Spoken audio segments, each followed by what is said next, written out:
A 4 días para que se instale la fase pública de conversaciones de paz entre el gobierno colombiano y el ELN, desde Venezuela se conoce una preocupante denuncia. El Colegio de Profesores denunció que el grupo guerrillero está reclutando menores de edad del lado venezolano de la frontera. Señalan que esta acción violatoria del derecho internacional humanitario se realiza bajo la complacencia de las autoridades locales y nacionales.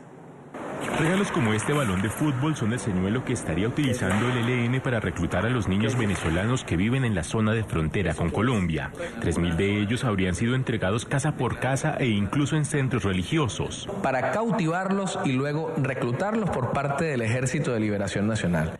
La denuncia la hace el Colegio de Profesores de Venezuela, que ve con preocupación el aumento de las acciones criminales del grupo guerrillero. Estos regalos que se le entregan a los niños en la frontera, que buscan promover a la guerrilla como un ente paternal y como un ente de maternidad, no es otra cosa por la ausencia de una política pública. Y es que, según dicen, la falta de oportunidades y la grave situación social llevan a los menores de edad a dejarse convencer. Donde los niños nos manifiestan que ganan 50.000, 70.000 pesos diarios por tareas que les designa la propia guerrilla en territorio venezolano. Una denuncia que las autoridades parecen ignorar. El Ministerio Público en Caracas, la Fiscalía General de la República, se inquietaron sobre el tema, pero lo archivaron, ¿no? Pero no solo el reclutamiento de niños tiene en vilo a los habitantes de estas zonas. También dicen que el ELN ha expandido su brazo propagandístico en la región bajo la complacencia de las autoridades. El gobernador del Táchira, el señor Vielma Mora, con el cinismo mayor nos recibió en su oficina y se comprometió a bloquear la primera emisora de la guerrilla que para el momento conocíamos.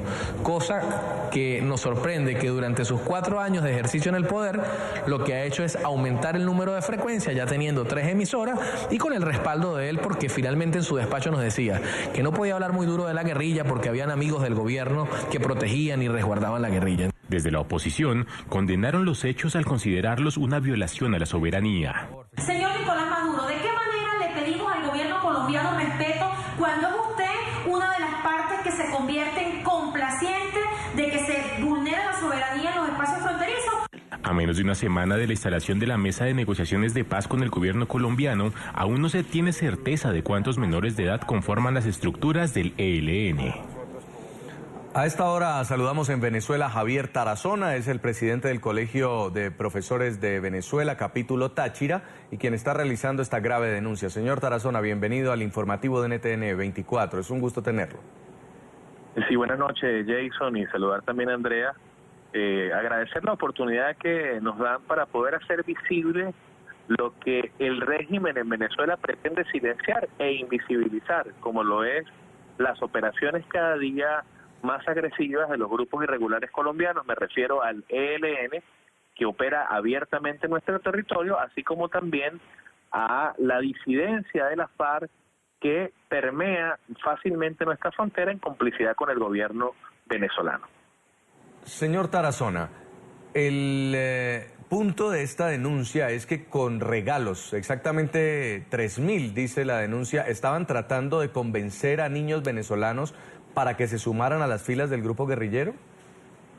Sí, ciertamente nosotros estamos denunciando esta nueva acción bien creativa por parte de la guerrilla colombiana, del Ejército de Liberación Nacional, quienes han entregado regalos casa a casa, a las afueras de la iglesia, incluso a las afueras de la escuela, en las zonas rurales del municipio Junín, del municipio Bolívar, del municipio Rafael Urdaneta, buscando cautivar a los niños de estas zonas fronterizas para luego reclutarlos. Ya nosotros tenemos en nuestra entidad varias familias que han denunciado públicamente el secuestro de sus hijos y luego estos hijos son reclutados, es decir, forman parte de los grupos irregulares FARC y el ELN. Estos regalos han sido entregados, características para los varones, carritos, algunos héroes o estos superhéroes, a las niñas muñecas, Barbies que se les entregan, y esto ocurre por la ausencia de políticas públicas que el gobierno regional y nacional pues no tienen para estas zonas rurales, y la guerrilla aprovecha que son niños bastante pobres y pues es la forma de cautivarlos. ¿A qué niño no le gusta tener en sus manos un regalo, no? Y por lo tanto pues muestran de una u otra forma el agradecimiento. Lo que nosotros rechazamos es que con ese regalo pues es entregada una tarjeta que la puedo mostrar acá en este momento.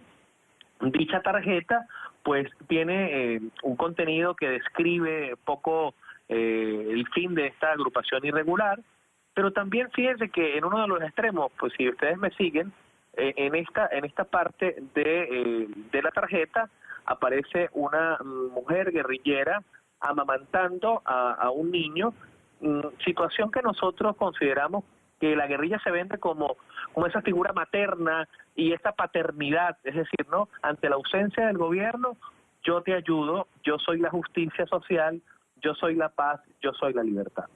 Señor Tarazona, buenas noches. Andrea Bernal lo saluda. Mi pregunta era justamente qué pruebas tienen ustedes para decir que es el ELN el que les da los juguetes a los niños. Es decir, aparte de la tarjeta que usted nos está mostrando en estos momentos en la pantalla, hay, no sé, testimonios de los niños, padres, los identifican. ¿Qué pruebas tienen ustedes para hacer esta denuncia? Sí, por supuesto. Mira, inicialmente nosotros hicimos las primeras denuncias hace unos 4 años con la entrega de esta revista, La Antorcha, que es una revista que entrega la guerrilla colombiana, el Ejército de Liberación Nacional, para que los niños coloreen en las escuelas. De hecho, tiene un crucigrama que en esta parte posterior, y esa es la forma, digamos, de ellos animar y avivar a través de estas revistas, digamos, la difusión de un mensaje para que los niños comiencen a tener identidad con este grupo irregular. Pero en esta revista, Antorcha, también promueven 3 emisoras, la 96.7 FM, la 95.5 FM y la 90.1 FM, que acaba de salir al aire a partir del mes de diciembre. Son 3 emisoras que operan en territorio venezolano, que transmiten y tienen sus repetidoras en el páramo del Tama, en territorio venezolano, con la complicidad del gobierno. Ciertamente nosotros tenemos a través de los afiliados, de los agremiados en nuestro colegio de profesores, los primeros informantes. Hemos levantado testimonios, en los próximos días haremos públicos testimonios de niños, de padres y representantes y de docentes que de una u otra manera pues manifiestan que esta agrupación terrorista, que este grupo irregular, que el Ejército de Liberación Nacional opera abiertamente. Fíjate que hay para muestra un botón, ¿no? En la Universidad Bolivariana de Venezuela, en el municipio Junín, el mural de entrada a esta universidad es el rostro de Camilo Torres. Camilo vive. Ese es el logo que la universidad del gobierno pues muestra a la colectividad en el municipio Junín. ¿Cómo no? Nos sorprende porque ustedes ya vienen haciendo un seguimiento y se nota muy minucioso de todo lo que está pasando ahí en la frontera con el ELN. Como usted es venezolano y su gobierno está siendo garante del proceso de paz que se va a iniciar la próxima semana en el Ecuador entre el gobierno colombiano y el ELN, ¿ustedes le piden ya a Venezuela que lleve estos documentos o al gobierno colombiano a esa mesa de negociación, que se detengan inmediatamente estas prácticas? Mira, Jason y Andrea, es importante, respondiendo a tu pregunta, insistir. Nosotros desde el año 2013 hemos solicitado al gobierno venezolano y al propio gobierno colombiano en su embajada en Caracas y en el consulado acá en el Táchira, hemos insistido en la necesidad de incorporar este tema en la agenda binacional. Es un comportamiento hipócrita el de la FARC en Colombia cuando dicen que están entregando sus armas, cuando sabemos todos que en la frontera colombo-venezolana, es decir, que en la frontera venezolana, en los estados Táchira, Apure, Zulia, Bolívar y Amazonas, la disidencia de la FARC trasciende las fronteras y sigue con su negocio del narcotráfico, el microtráfico y el contrabando y el cultivo de droga incluso en territorio venezolano, auspiciado y respaldado por el gobierno venezolano. Lo que ocurre es que el gobierno venezolano ve a la guerrilla colombiana como un brazo armado para la defensa de la revolución en una posible salida del gobierno venezolano. Vamos a agradecer a Javier Tarazona, el expresidente del Colegio de Profesores de Venezuela, capítulo Táchira, por habernos acompañado aquí en el informativo de NTN 24 con esta importante denuncia a la que también nos comprometemos a darle seguimiento. Mil gracias. A ustedes muchas gracias, de verdad que sí. Muy amable.